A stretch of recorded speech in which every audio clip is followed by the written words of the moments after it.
Greetings. Welcome to the Holocron-Cast Episode 1.5 or Episode 2. You know, attack of some shit, attack of the phones, attack of the hoes, whatever. So my name is Delusional. Tonight, we got Squiggles with us, and we got Teddy in the house. What's happening? Yo, how y'all doing? So, Teddy, you were just making some really, really good points, man. Like, all right, so just kind of recap what you were just saying. This is literally why I went ahead and just started the episode, because that shit was gold. So essentially, from the last podcast I was hearing, the last episode, we were y'all were going over all the things about Ahsoka. Y'all were making some good points. But what really got me the whole time was the children. Everyone forgets that, and you can tie in so much other stuff to this. I'm talking, you can tie in like, look at Dragon Ball Z, for instance. This is one of the greatest things when it comes to children and in TV shows when it comes to power scales. Every generation is stronger than the next. Look at it like this. In Dragon Ball Z, the Super Saiyans had to go, you had to do something to become a Super Saiyan at first. It was a legend at first. You had to break through a certain mold to get there with Goku and Vegeta. They were the blueprint. Then after that, it was, you could see when they had Trunks, when they had Goten, what happened? It was so easy for them to become Super Saiyan. They didn't need what Goku and Vegeta needed to become Super Saiyan. They didn't need to die. They didn't need to have somebody die. Nah, bro, it becomes easier every generation, and they put that to purpose. Every new generation, it's easier for them to gain power, and I saw that with the kids in Star Wars. In the beginning, when you see the regular children, they weak, they naive. All of them basically follow the map. You know what I'm saying? It's all the old ways. But when you jump into everything after the war, everybody done been battle hardened. We've lost masters. We've lost love interests. So you know how Jedi don't like to be honest, as we see in Rebels with Kanan and Hera. You know, there's a whole Jedi code thing where you can't love nobody. It breaks down because they have a child, and you see how powerful Kanan already was. Now, it was a mystery in the show. They didn't really tell you that much about Kanan and his master when you was watching Rebels, but you got an idea of how intense their powers were. And then you got somebody like Hera, who she's already battle strong, so her son was gonna have a lot to deal with. Being Kanan's son already, you had a purpose, and so you have the Force dreams. You have the I forgot what it was called. I have to look it up again, but it's a certain word where you could touch something, and if you're strong enough in the Force, you get visions, voices of whatever. Like Cal and Fallen Order and Jedi Survivor. Yeah, I can't get my head around that, but that's what Hera's son specialized in. And you could tell when he was looking for Ahsoka that kind of thing happened before, because Hera was trying to stop everybody from moving, and couldn't nobody understand why. They was basically all like, oh, well, we're going to listen to a kid right now? And when you see he's standing on the edge, wondering what's going on, he can tell you, I can hear lightsabers and voices. That was psychometry. It's called psychometry. Yeah, my man basically... Or short he Force basically echo. astral projected through the Force and saw other people elsewhere. And when you go back through Star Wars, they don't even mention the children being able to do that, bro. That's like a hidden feature for them.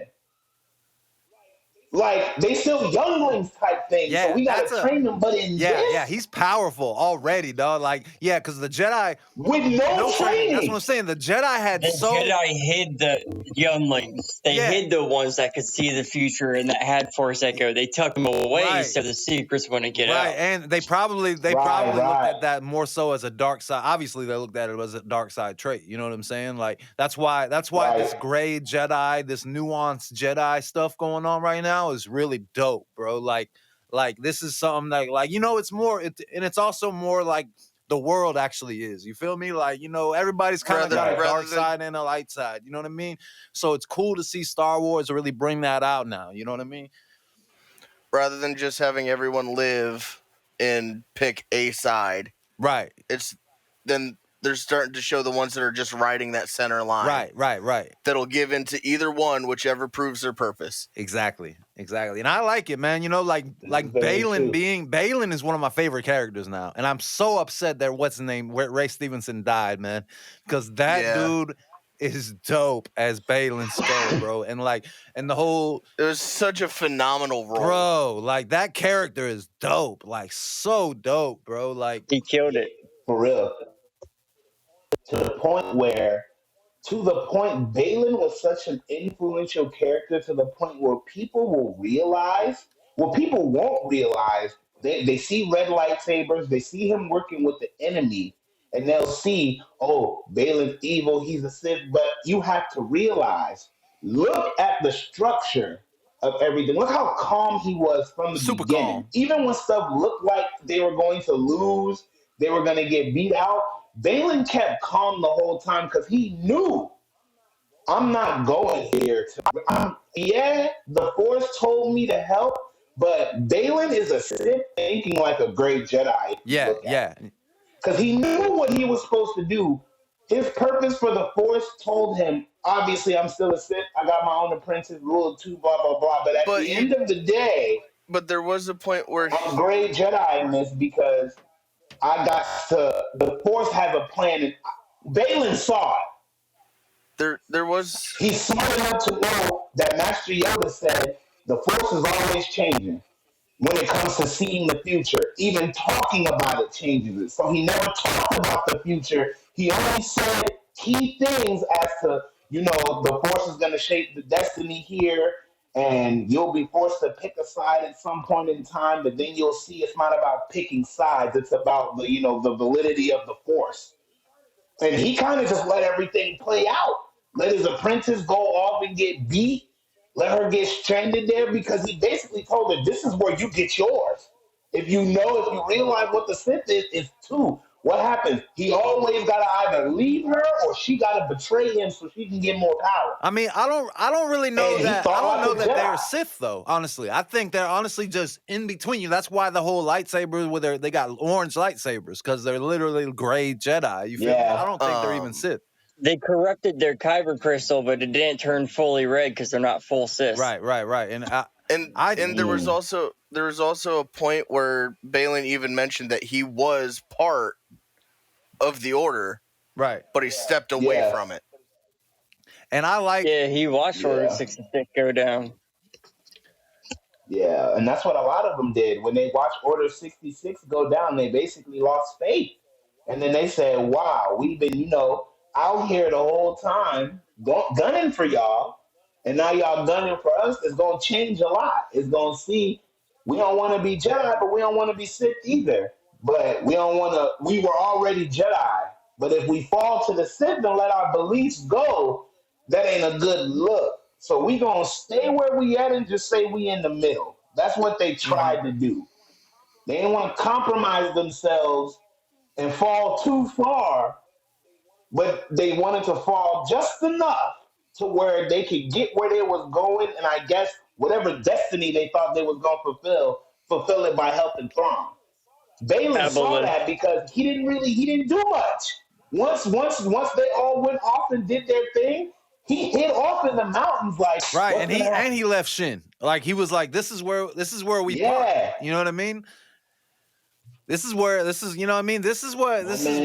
new Star Wars is so interesting, bro. Because I honestly, back in the day, I could have called something. You know what I mean? I could have been like, okay, this is gonna happen. Like Rise of Skywalker. Like everybody knew it was gonna happen, bro. Like before the movie came out. You know what I mean? Like, come on now. But this actually got me asking questions and wondering again. You feel me? Like the magic, in my opinion, is brought back to Star Wars. Honestly, because of this show, bro. Like I really liked all the shows they've done so far, but this one specifically, Ahsoka, was just I just want I want more now. You know what I'm saying? Like I want ASAP. You know what I'm saying? What they really need to do is they need to deep delve onto the relationship between Sabine and Ahsoka, because their relationship is so much like her and Anakin's relationship that it is Yeah. ridiculous. I mean, Sabine and Ahsoka is just Anakin and Ahsoka 2.0, because Ahsoka trains her just like Anakin. You don't really care, but you care. And you're trying to tell her without telling her. You make your own destiny, but you got to do it in like a humble, righteous way if you're trying to be a Jedi. Just don't go off on your own doing nothing that's crazy. kind of... Sabine Follow doesn't the really living understand that force. because she didn't understand that because obviously she still got a lot of growing up to do. You let the fact that you let Ezra being gone get in your head so much so that you went off with the enemy, and that hindered your training just a little bit. Now, if you look, it hindered her training only a little bit, but her training, and this is why I say Ahsoka is Anakin Skywalker 2.0 with Sabine, because she's training her just like Anakin trained her. Everybody says, if you go back in Clone Wars and watch Anakin and how they doing it, they say, "Oh, you're Anakin Skywalker. You Obi-Wan's apprentice." Anakin likes to do what he wants and still gets the job done. Obviously, people didn't like that, but Anakin didn't give a damn. He still did what he does. Sabine did the same And thing. She followed Ahsoka, trained up under her, but you still broke away and did your own stuff the way you know how to get it done, and everything you did worked. You went and get your master. You told you not to go off on your own. You went with the enemy and did it anyway. But you not listening and going against her, just like Ahsoka and Anakin, got you to where you were trying to go, got you the way there, and you found your homie and did everything. But your downfall for not listening to your master, now y'all stuck. yeah. Just like Anakin and and Ahsoka. part of Like that one episode in Clone Wars when she had to go and what was it? When what is the girl name? Those two Jedi that were Barriss Offrey and the other girl. I forgot. Those two that were always together. Anakin told Ahsoka not to go back and get those two Jedi because they were trapped underneath rocks. And Anakin kept telling her, "We're Jedi. If they die, they die. This is for the Republic. This is your training." She didn't listen, and she went on a rescue mission anyway, and she went and saved them. Pulled a You see what I'm Qui-Gon. saying? You got keep, huh? She pulled a Qui-Gon. Exactly. You got key things that Ahsoka and Anakin did that she's bringing into Sabine, because it's like, all right, bet. She knew how powerful Anakin was. Ahsoka knew. And so she's like, if I'm gonna, her training, as you can see, we done seen Anakin, the chosen Anakin. This is not just Anakin. We seen chosen Anakin complete her training, which means now she's set up to where she can complete Sabine's training the exact way. And if you watch, not even just Clone, I'm talking not even just Ahsoka, Clone Wars. If you go back and watch the stories, do y'all remember the little shorts Disney dropped? All those Star Wars shorts that coincided into different things. Do y'all remember the episode when Anakin had to train Ahsoka and she was surrounded by a bunch of troopers and he kept shooting her with the stun gun blast to try to get her training her how to survive 66. But also, I've noticed that Ahsoka is also kind of training Sabine in the same way. Oh yeah, she's training her to survive situations that she will face, and she's just as hard on Sabine as Anakin was on her. I love, and let me say, I loved seeing the dynamic between finally seeing like a serious Anakin, like as a Jedi Master, bro. Like he wasn't even a Jedi Master yet. Yeah. He was still a Jedi Knight. But he was a great master, bro. Like I love seeing him like in command like that, bro. Like because we were all used to the prequels. He was kind of like all in love, and you know what I mean. Like we saw that side and whiny, the emo whiny, Anakin. Emo, and which I mean they needed to do that in order to show why he fell to the dark side, you know. But like just seeing him as an actual Jedi is awesome to me, bro. Like and really being that. I think Ahsoka was afraid to train Sabine. She was because of what happened with Anakin. Absolutely, that's exactly why. Yeah, for sure. After she finished that, look, she even tried teaching Shin.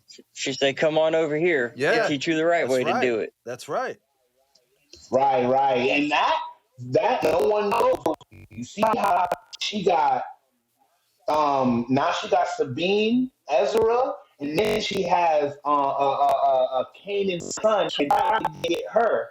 You see how she's slowly trying to rebuild the Jedi Order into the High Republic now? Oh yeah. You see how they taking the new Star Wars? Because remember, after all of this, they said that the next phase of Star Wars is going to be the High Republic, which is the time when the High all Republic Jedi is actually did it. like 1,000 years, way before. But that's just true. Thousands of years before, but you're bringing in elements of it, though. And I mean, I see that they're going to. I believe the Acolyte is supposed to be based around the High Republic time, and I believe Hu Yang. You know, he's 25,000 years old, and so we'll probably see Yoda and Hu Yang when it comes to the High Republic, which is going to be dope. You know what I mean? I liked Hu Yang, by the way. It was really dope to see like all that Jedi knowledge he has, and yo, what did Balin call Bulkin Jedi? Bulkin? What's the term? It's a Japanese term. Boken, yeah. Boken. So basically, like rogue training also, Jedi. I would like to point out the filmography and the references to early Kurosawa films. Yeah, exactly. That's what I'm saying. Like, again, oh, amen. Please do. That was so dope. Go ahead. Sorry.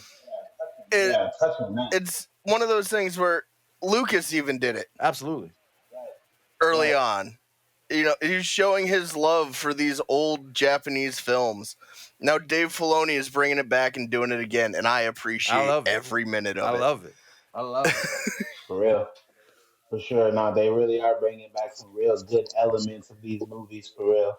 Like, they're bringing back a lot of old styles, a lot of crazy stuff that people are just overlooking. Absolutely. Like, you have to know that style and watch key things and key elements in movies and go, okay, I see what you did there, baby boy. That was real good. That was real good right there. Yeah, Filoni's just Adam Wolf. Just like for me, what really got me was, so here's one thing that's killing me. Now you see how in Ahsoka, they traveled out to the galaxy, whatever, and they went all the way out towards far away out there to get to Ezra and all them. What was crazy was the Force dimension. What do you mean, the world between worlds? The bridge. You mean where she saw Anakin? Yeah, world between worlds. That is such a crazy element because if I'm not mistaken, I think they bring that reference up don't they bring that up in the newest Star Wars video game with the Zepho? Yes, there's references to it. Yeah, I haven't played. I haven't played the new one, but I've only played the beginning of the first Jedi Fallen Order. But and they're great games just from what I played. But go on. I just wanted to make sure. I just don't know a whole lot about the game, so enlighten me, guys. Go ahead. There was Zepho ruins. Yeah, the Zepho ruins. Like, if people don't understand that the Zepho, they aren't Jedi, they aren't Sith. They're just Force beings. They're sensitive. They exist and read into it, but they don't fight with it. They don't use it in any particular way that a Jedi or a Sith would. Right. They're essentially Force masters without needing to do anything with it. And then it's like they just kind of branch out from there into here. And then what kills me as well is that I love the fact that let's not forget that we touching base on something very important. Why do we keep leaving Dathomir on the perch? Like, Dathomir isn't the most important. Yo, for real, right now, Dathomir is fucking. It's where it's at. Because One, I didn't even let's start where that got me. That I didn't even know you was going. Now that here's where I'm stumped at because from Clone Wars to Rebels into this, if you look at it in Clone Wars, all the Nightsisters got obliterated by the Sith. We seen that General Grievous seized them and killed And it them. also carried over into Fallen Order, where the only one that they know of that exists is Marin. Yeah, that one Nightsister, yes. So now it's like you got the sisters, like the old Nightsisters, the witches who counseled Mother who were Talzin. awoken, according to Ezra. And so now it's like the questions for me is when we bring this back, what is going to center around Dathomir? Obviously. And the crazier thing is that I probably know they won't do, which gets me with Dathomir. And if you look at the end of Clone Wars, he ain't dead. They can set up to bring Savage or Maul back. For that matter. This is true. They could always bring those two back. They should bring Maul back. He's such a fan favorite. You know what I mean? They could. He'd be a zombie. He wouldn't be the Maul we know because once they're like the Nightsister magic is done on them, like they're just zombified basically. But still, he looks cool. You know what I'm saying? Like everybody loved Maul when that shit dropped in '99. You know, everybody wanted him to be the main Sith Lord. And then you got to think. What's his face? Savage Opress is touched by Nightsister magic. That's why he is the way he. That's why he looked the way he looked. That's why he looks like a Night Brother with the yellow instead of red. Right, and there was Nightsister magic. All magic with a K. This magics, dark magics. And so that, and not even that. That's also like. I hate the fact that the Nightsisters are witches because that's low-key an Easter egg to the old Sith powers. Because if you look at the old Sith powers, it was alchemy. It wasn't even the Force for real. The original Sith were using alchemy, magic. So really, so in a way, what you're kind of saying is the witches are kind of the originators of how the Sith were born. Is that what you're kind of saying? Yeah. And that's what I was saying last week to Spott. I was like, man, I mean, yes, it's been touched upon in Rebels and everything, but like this is a whole new enemy that could be so much cooler in a way than Palpatine, bro. Like this Nightsister and these dark magics, bro. Like this could really be like a cool enemy and villain. You know what I mean? Like no matter because there's and it doesn't even have to be really one Nightsister. Like those great mothers. It can, you know, once they do whatever they do to make them the next person a Nightsister, you know what I mean? Like it's just this group of villains, bro. Like and there's endless possibilities. You know what I mean? Yeah. And what I'm praying for is I'm praying that they open up some hidden Nightsisters. I really do because. They got a lot of different because like the Nightsisters for some reason are a hidden trope that are like really big. That were like I don't know why they're so hidden now, but in the Clone Wars they were a big deal for God's sake. The Nightsisters tried to take out Dooku for Christ's sake. I would like to see possibly in the future them do something. Not necessarily give it its own show, but like have a segment where we get a focus on just the Nightsisters, what they are, who they are, where they came from, and what their whole background into the history is. I feel like they will because you know the Rebels stuff they have to catch people up that haven't seen the animated stuff. You know what I mean? They're gonna have to. And like I'm sure there's something somewhere in the books which have now been decanonized because thank you Disney. Disney. But I'm sure there's something somewhere in the books that specifically focuses on the Nightsisters, or like a book that focuses on like Luke's experience with them, right? And you know all that, right? Or hell, even Darth Maul. I'm pretty sure the book about Darth Maul will explain because he comes from there.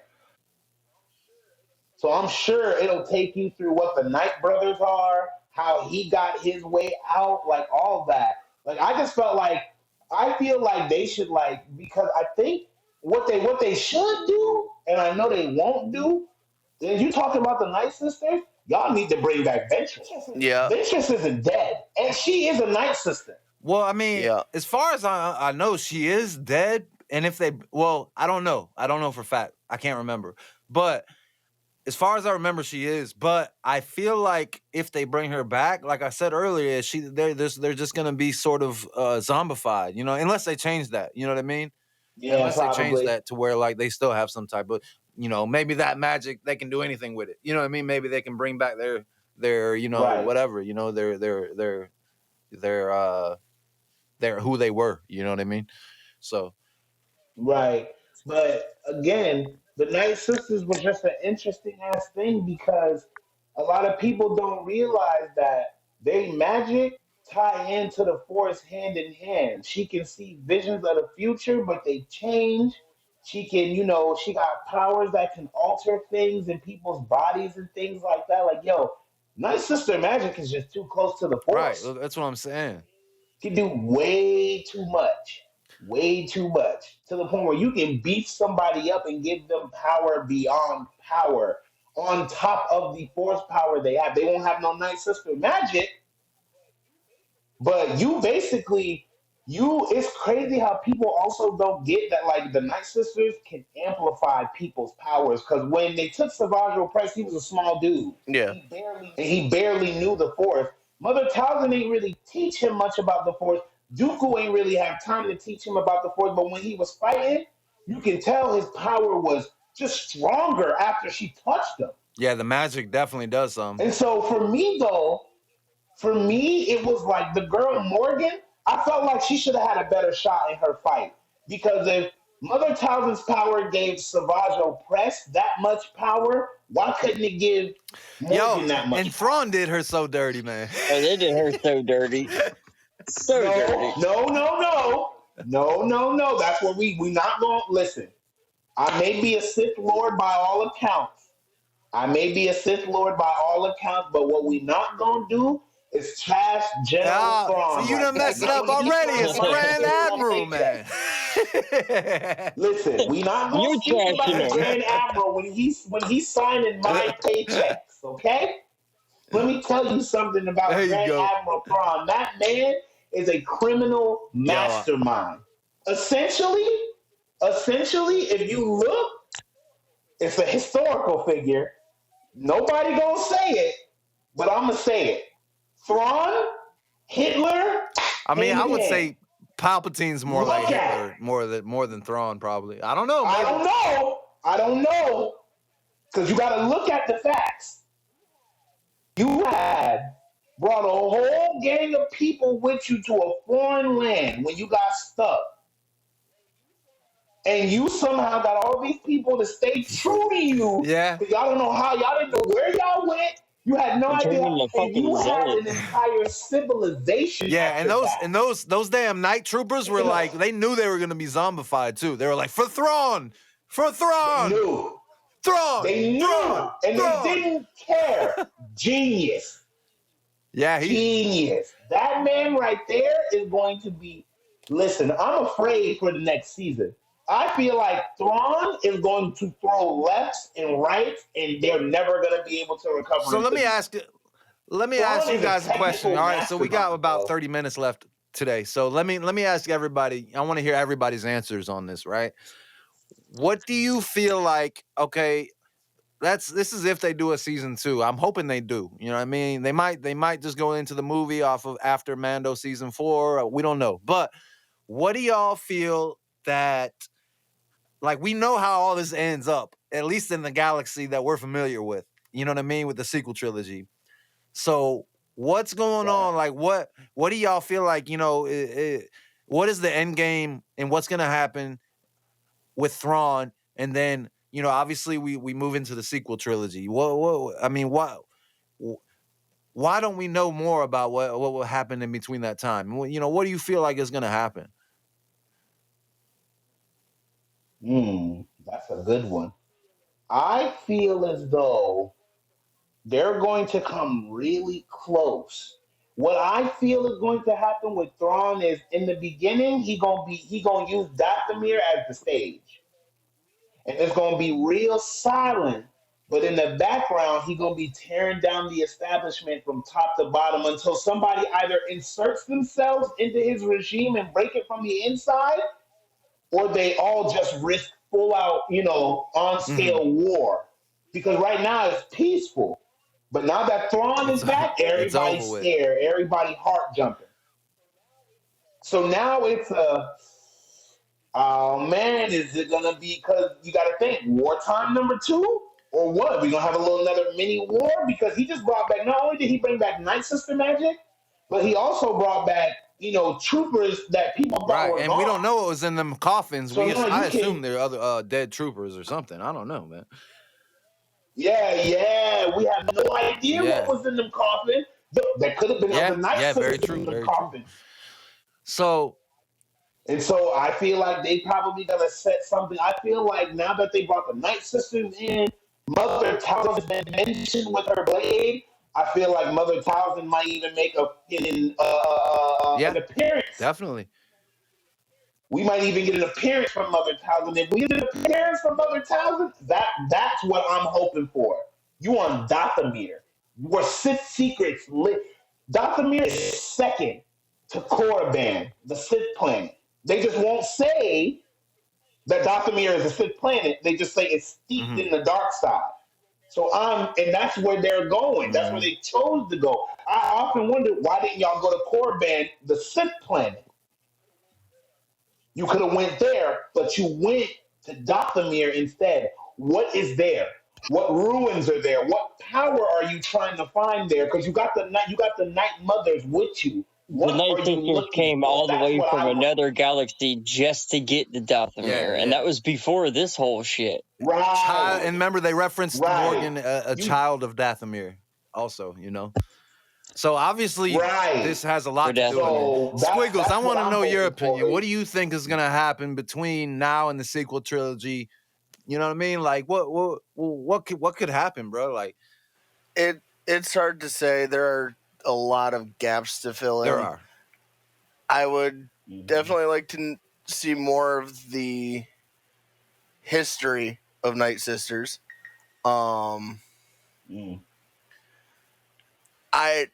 Again, it's something that I've been hoping for the last 2-3 seasons of shows that are taking place after the fall of the Empire. I want to see Cal. Yeah, he's coming. He's coming, some way, shape, or form. He's coming because that actor looks exactly like he does in video games. So he's coming. And he has, I believe, he's even said that he is willing to do live action. He's coming, bro. He wants to be part of the live action franchise. I don't doubt. It ain't like they're gonna make another season of Shameless, right? It'll be disrespectful if they don't, because if you look at the game, they set him up. The game made him a canon character. They even said it. The game made him canon because it was around the same time as Order 66 and The Mandalorian. And also with Fallen Order, it was him relearning his Jedi training and figuring things out. But in Survivor, he's more gray. Which they're pushing hard now, you know what I mean? Go ahead. He's willing to do darker things in the name of being right, but he's doing darker things to get the response he needs. So he's an anti-hero now. He's basically Balin. Almost, yes. Balin. Spott, what do you think? Yeah. Spott. Well, I'd love to see the history of the Nightsisters. I really would. We're all in agreement there. Take it back even further. Show us, what happened with Aboleth and the Mortis gods. Take us back even further.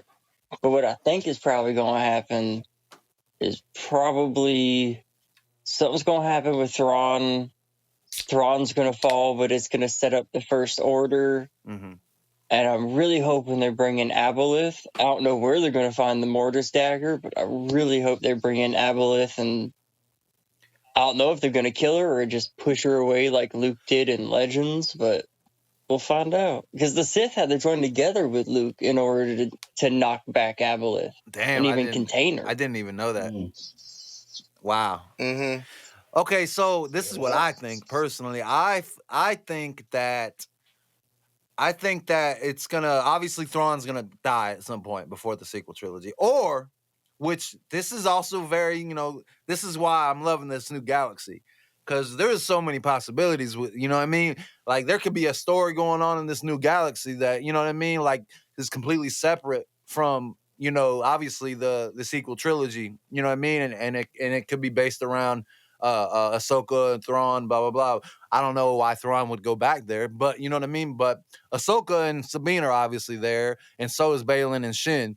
And we know that Baylan, most likely anyway, is looking for the gods. You know what I mean? He's looking for the father, the son, and the daughter. The daughter's dead. We know that.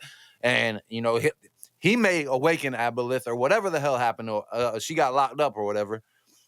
He may be the reason, and remember he said we got to destroy in order to bring a new. Well, that could be Aboleth. Yeah, that could be. Preach, you right. Yeah. Foreshadowing. And I love the fact that they have this new threat. You know what I mean? Like, especially like I just said with Baylan saying you need to destroy in order to create, with something like that. So, then again though, what got me about just clicked about what you just said. Now you said that this could also be, they could be tying it into the First Order. So when he was talking about something has to, be destroyed to be created, since we're moving into the First Order, kind of, sort of, he could. And he's very, and we know Thrawn is very loyal to Palpatine because he's talking about for the Empire, for the Empire. Right, Palpatine pulled the Voldemort. Put his soul into certain things, but he might have been talking about Palpatine. I wonder if the stuff in those coffins or boxes or whatever are some sort of like, they could be Palpatine clones, maybe, or something. Clones, something to do with Palpatine. Something to do with Palpatine coming back, dude. Something. Because remember, because he came back in the last movie. Yeah, so the Nightsister could be going to Dathomir to try to resurrect the Emperor. Shit, I didn't even. Damn. Okay, because the magic, I knew he was going to lead me there. I said, bro, somebody's going to get me to where I'm trying to go. That's where it is right there. So now, because of that, I have a feeling that they trying to show the setup of Palpatine being cloned and coming back to life low key to start the war a little bit over. So now I'm really excited for season 2. They better do season 2, bro. I'm almost certain they're gonna do a season 2. I am also, but at the same time, you know what I mean? They have to tie in Mando season 4 because we all know this is gonna end up in a sort of Avengers Endgame type of thing. You know what I mean? Where like it's the movie. It's supposed to be the Filoni movie is gonna end up in like with Mando, Ahsoka, and Thrawn's probably gonna be the big bad. If not, the Nightsisters and all that dark magics, and you know what I mean. So like it's. Don't forget Boba Fett. The Book of Fett is I was really disappointed in the Book of Boba Fett. I'll be honest with you. I love Boba Fett as a character, but why is he such a pussy now, bro? Like he's supposed to be the gangster of them all, especially now that what do they call it? That Jabba the Hutt was? The Daimo. Daimo. He's the Daimo of Tatooine, man. And he's like, we're gonna listen to these guys and these Power Rangers over here. We're gonna listen to them. We're gonna listen to this guy, and I'll just consider what he's saying also. What the hell's going on with Boba Fett, man? Come on, man. We need to see some murderous ass Boba Fett. If I'm not wrong, when you're getting digested by a Sarlacc, it actually melds with your mind. And becomes symbiotic with you, so that may have changed him. Oh, I didn't know that. Yeah, probably because he he was cutthroat, in Clone Wars, trying to be like his daddy. And then he kind of fell off a little bit after, obviously, the Starlight Pit and shit like that. So, yeah, it may have been that. May have kind of calmed him down a little bit. I did appreciate, for the gaming side of it, of his little cameo in Survivor. Who, Boba Fett? It's a bit of a spoiler, but it's only a 30-second sequence. Just seeing him show up and take away the woman that you were getting the bounty pucks from. Who, Boba Fett? That made it. Yep. Oh, okay. That's dope. He shows up in a short sequence in the original outfit. From the original movie. Oh yeah, because it was during that time period. Yeah, that's right. Yep. That's right. And he was still an asshole at the time. Yep. Dope. See, that's the Boba Fett I want to see. I'm not sure if they're going to do a Book of Boba Fett season 2 or not. I really don't think they're going to it. It's not even really necessary with everything they got going on right now. And really it's not. And again, if anything, Boba Fett may come back in for the movie. Yeah. Now that'll be cool. Because the way it seems like it's gearing up is, you're right, kind of like Avengers, where it's just going to be a huge ensemble piece. Mm-hmm. It's going to be everyone that we've met, that we've dealt with over these shows, all coming into one big piece. Yeah, exactly. Basically, yeah. What I really want to see, because I saw something the other day, you know how they do, like, what if blah, blah, blah, or this shit happened. So the other day I saw this thing online where it was what if they showed Order 66 consecutively all at the same time? And the video was made, when it was made, you saw Order 66 continuously from every point. It was inside the Jedi Temple. The video got me. Ooh, I had to watch my language. Yep. They even showed Grogu in the video of everybody getting, like, Grogu, like, in his pod, moving through the carnage as everybody was getting killed in the Jedi Temple. So my thing is, okay, Grogu was there. Yep. Mm-hmm. What are they going to do with this man? Are they going to set him up? Because if he was there, he witnessed everybody die, because that means that Yoda was supposed to train Grogu. But obviously he was in the middle of a fight. He was fighting Palpatine while he was supposed to be training my man. Which forced him to go off and, flee and get captured and stuff like that. So my thing is, I need to see Grogu's evolution. After seeing that video of him surviving Order 66, and he kind of just was the background character that was like, all right, I'm the little baby character that no one's going to pay attention to while they're slaughtering the adults, and he slid. Yeah, Grogu's a very important character, bro. Like, he, at the end of the day. Yeah, like the end of the last season of Mandalorian. He helped win that fight a lot. I liked that. Wait! Episode, like, season 4, the last episode? Yep. I ain't even hear what he said, so I ain't seen it yet. Actively watching it. I work overnight. You feel me? So it's hard to watch. As soon as we're done with this, you need to get up on that, man. Because this is what we do. We do Star Wars over here, man. Any major spoilers? It was just, he helped way more than you would think. Yes, he did. Word. I only have 2 episodes left. All right. I just been working. I know you have. So I'll be seeing you. I'll be seeing you out there. Fall asleep. Don't want to miss it. Teddy, when you rewatch Ahsoka, you're gonna be looking through the hyperspace shit to try to find an M1 starfighter on the other side of those purples. Yeah. I'm saying. But another thing I want them to touch base on is this. You got the space whales. Y'all can go anywhere. Yeah, potentially. Are we going to touch base on the fact what if they go to Earth? I stop that. You know what? Since this episode is almost over, let's deep dive into that for a few minutes. In a galaxy far, far away is great, but there are humans. Where is y'all Earth at? In every Star Wars movie show, they never depict the planet Earth. You never know. They might go sometime. You never know, man.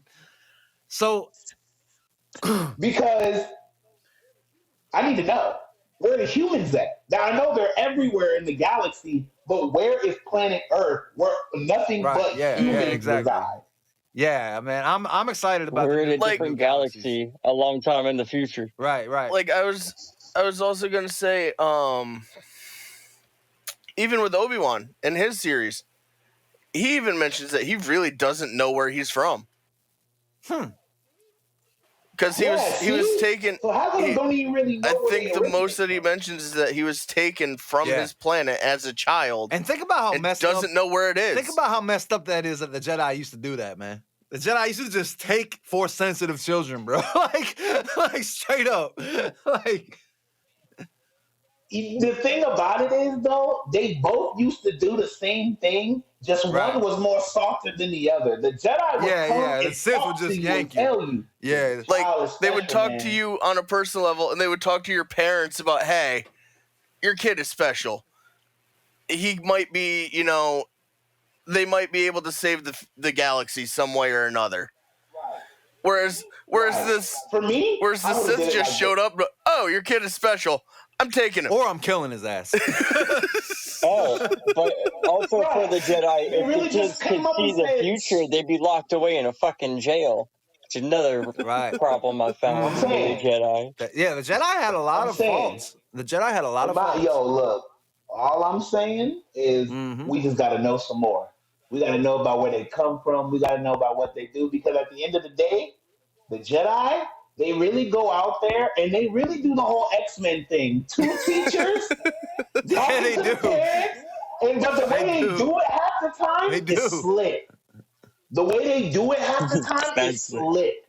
They'll tell the parents, listen, your child is really powerful, but if you don't let them come with us now, the Sith is going to come for him and they'll kill you. Why you got to manipulate me into giving up my child? You couldn't have led with that? you see how instead of leading with that, they will go on the greater good speech. Oh, your child is strong in the Force. We've had visions that he's done this and that and that. And then it's the parents going, oh man, I don't know, man. It sounds really good. And then when you give them the great accolades that you see that they could do, you water it down with the Sith are looking for your children the same way we're looking for them. And then it turns dark and dismal, and now they look at their baby on the floor like my greatness. I want him to live from me and killed. Right. They're not giving him a choice. They basically worse than the Sith. They're saying, "Let your child come." And this is why I love the whole. This is why I love the nuance stuff about all this. You know what I mean? Like just seeing all the faults of the Jedi, and you know what I mean. Go ahead, John. I will say with at least in episode 1, when they were trying to get Anakin out of slavery, right? Obi-Wan kind of seemed hesitant to try to free Anakin's mother. Okay. But you also have to realize Qui-Gon did that on purpose. He wanted them both out of slavery so that Anakin would have the peace of mind that his mother is okay, so that he could go off and travel with these 2 strangers that he just met a day ago. Right. knowing that at least his mother is safe. Yeah. But you know why he did that? Let's also keep in mind here. He tried to get his mom out. Let's also keep in mind here that Qui-Gon has a gambling problem. Yeah, for real. He bet everything on that. That we gonna touch base. We gonna leave Liam alone, but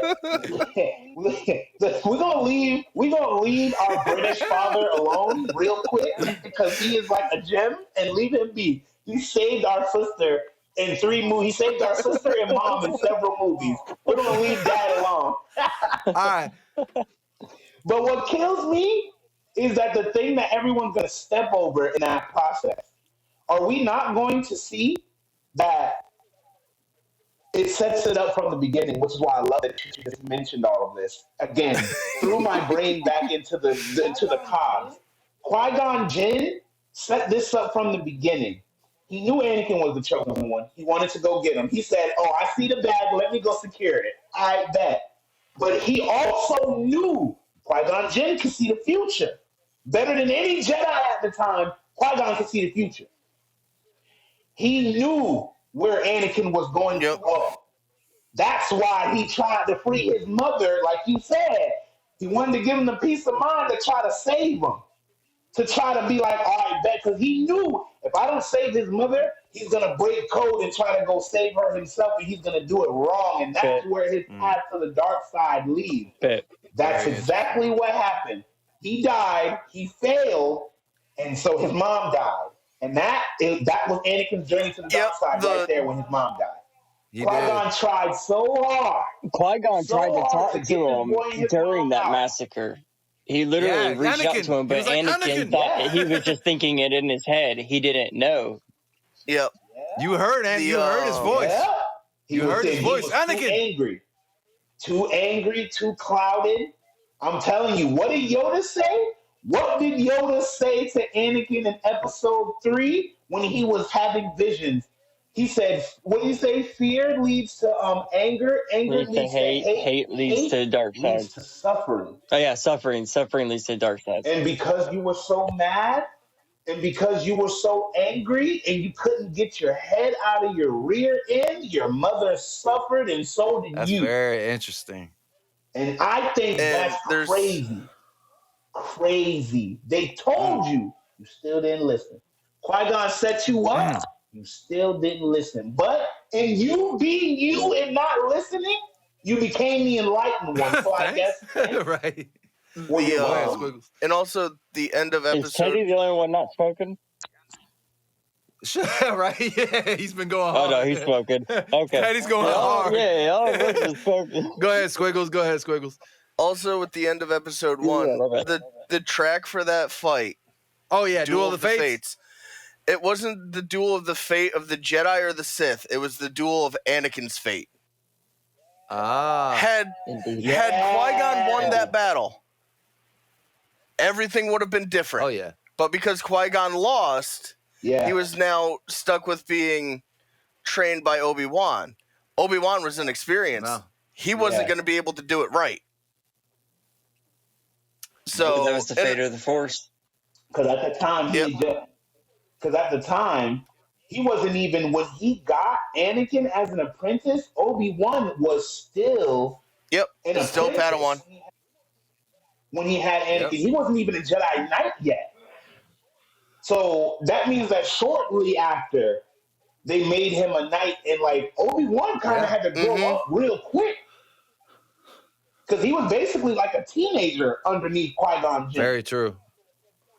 So he had to, so I feel like the relationship between Anakin and Obi-Wan wasn't strong, because when it comes to Jedi, older and younger, it's a mother-father, mother-daughter, father-son dynamic. But when you make it a brother-sister dynamic, it's not, it's too many feelings. You can't separate that like a parent can. Obi-Wan had two, even though Obi-Wan often told Anakin, yo, you got to separate your feelings, Obi-Wan didn't stick even in the end. There were several times where he kind of got out of control a little bit and had to do something a little even extra. In the end. Obi-Wan. Yep, even Obi-Wan, in the end. I mean, hell, you can take it to Clone Wars. Obi-Wan full-on says, you were my brother. Yeah, exactly. They were, in my opinion, in my opinion, they were.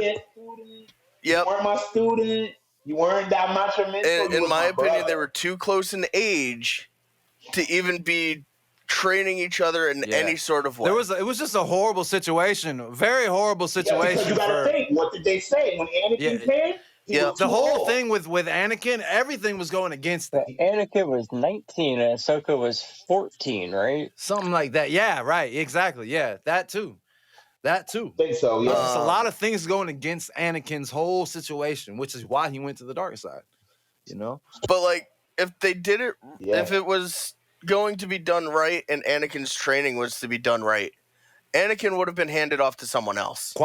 Not just passed on to Obi-Wan. Yeah. If it was to be done correctly, he would have been passed on to someone else. Now, someone else on everyone else on the council would have just said no. Mm-hmm.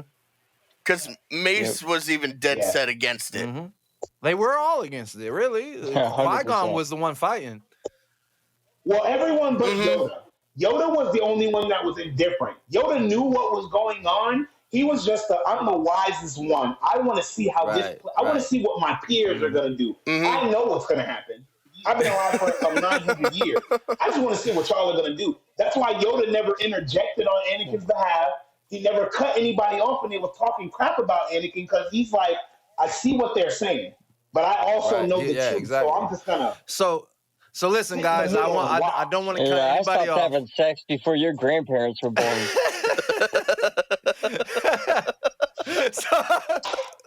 All right. So with that said, all right. So we got about 5 minutes left, guys. So I have we wanted to cover one thing that I remember at the beginning, and I wanna talk about it real quick before we gotta go. The fact Shin Hati and Ezra, or Shin Hati being Mara Jade, and Luke Skywalker and Luke Skywalker being potentially Ezra now, and the whole dynamic there. I believe you were the one that came up with that, Spott, if I'm not mistaken. Spott, go ahead and talk about that. I want to hear your theory on that. Well, Luke was the one who pulled Mara Jade over to the light side after being Palpatine's hitman for numerous years, but then became a lover. They ended up falling in love. But that can't happen with Luke, or we would have heard about it. So there needs to be another romantic dynamic, and Ezra would be about the right age. True. They're both Boken.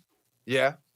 But what about and although Ezra couldn't teach her, Ahsoka could step in, you know, and really guide her along. But think about this, you know, Sabine. What about Sabine though? Sabine obviously has some real love for Ezra, like maybe even the type of love that is against the Jedi code. You know? Almost, yeah, the hair, almost suicidal.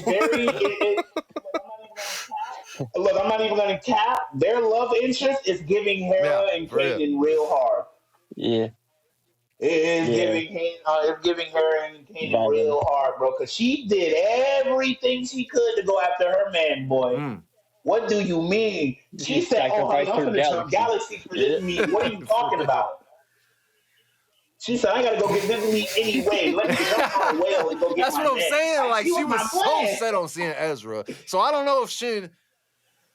Yeah, so I don't know. I'm not sure if Ezra will be the one for Shin or not. But I mean, it could be. It also could be, you know, anybody else. You know, you never know. But I definitely see her being the new Mara Jade. I don't think that the name Mara Jade is going to come up in canon. I'm pretty sure. No. Yeah, I don't think so. I was going to say because it's from the books and she already has the Skywalker last name. Yeah. It's not. Yeah. It's not going to be a thing. And I really and one more time, like I said last week's Spot, I really want to see Luke in that. Like I said last week, I'm going to call the Endgame movie Heir to the Empire until we know otherwise. So I really hope Luke is somehow involved with the Heir to the Empire movie with Thrawn and Mando and Balin and all them characters. I just hope they bring Luke back and they don't shoot him off to the side. Because what the hell? What else would he be doing in this? Especially Thrawn is back on Dathomir. I don't know how long it's going to take for people to realize it that he's back now that Ahsoka, you know, and all them are gone. I guess, you know, Syndulla, you know, Hera is probably, and Ezra, they're gonna be the ones to probably let people know. But what is Luke gonna do about it? You know what I'm saying? Like that's what I want to know. I think Luke's just missing Grogu. Right. Wait a minute. I think Luke's a little upset about Grogu. I don't think he has another student. He's just building this whole fucking temple for nothing at least as far as we know at the moment. Right. Yeah. Right. I mean, he may have but you know what? Luke may train Jason Syndulla. He may. Because Sabine and Ahsoka are in a galaxy far, far away. Yeah, it could. We could see some crazy developments in that little boy's future. That's one character to pay attention to. he could shape the new Jedi Order because he's the youngest one out of all the new considering Jedi. the timeline, we do know that Rey is going to get a movie. So in that case, we may see that Jason Syndulla. I think it's a trilogy. Yeah, I'm not sure what they're doing as far as all that, but we may see Jason Syndulla and Rey. It'll probably be a TV show. Yeah, I don't know, but I do know that there's a few movies coming out, and the one I'm most excited for is the one that is coming off of this Ahsoka. straight up. Yeah. So. Yeah, that one's gonna be good. So guys, just want to say, everybody, man, I really appreciate everybody showing up, and until next week, salute. And this has been the Holocron-Cast. Shout out. My name is Delusional. We got Squiggles. We got Teddy. We got Dirty Spott. The Holocron-Cast Episode 2, Attack of the Phones, the hoes, I don't fucking know. But, hey, listen. That's a good one, though. Attack of the Phones. Yo, I love the fact that we're doing this, and I'm enjoying the hell out of it, because I love talking Star Wars, man. Like. Oh, God. Hey, first time ever in my 29 years of living with my extensive Star Wars knowledge.